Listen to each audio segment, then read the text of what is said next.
Mariés en 1966, Stone et Chardin ont-ils été contraints de se dire oui ?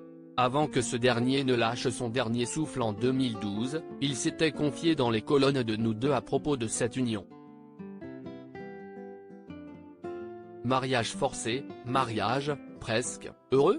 Ce mercredi 28 décembre 2022, la France pleure la disparition de Linda de Souza, décédée à l'âge de 74 ans.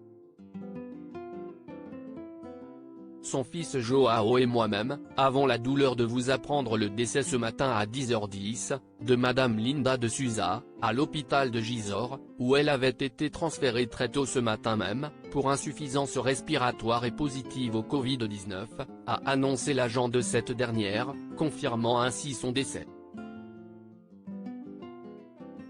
Célèbre depuis les années 80, la chanteuse d'origine portugaise avait donc rejoint, de 2015 à 2017, la tournée des Idoles Âge tendre.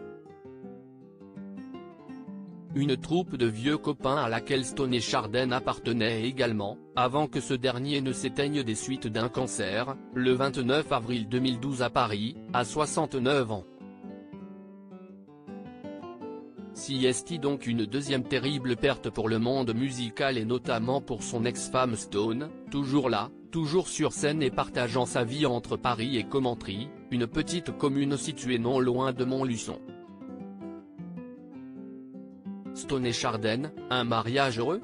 Devenu célèbre en 1970 avec l'Aventura et Made in Normandie, Stone et Chardin étaient revenus sur leur mariage imposé en 1966 dans les colonnes de Nous Deux.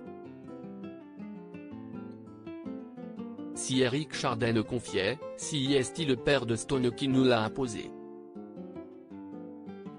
C'était ça où il refusait qu'elle parte en tournée.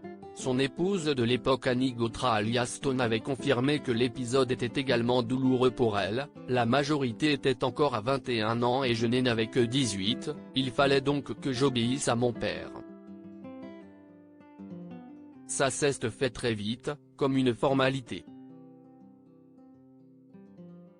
Une union sans fête et sans trop d'amour qui aura tout de même duré 10 ans et qui aura vu naître leur fils Baptiste, aujourd'hui âgé de 50 ans, et à l'origine de leur dernier album de reprise. On s'était mariés très jeunes et, au bout de 10 ans, l'amour n'était plus le même. Alors on a divorcé.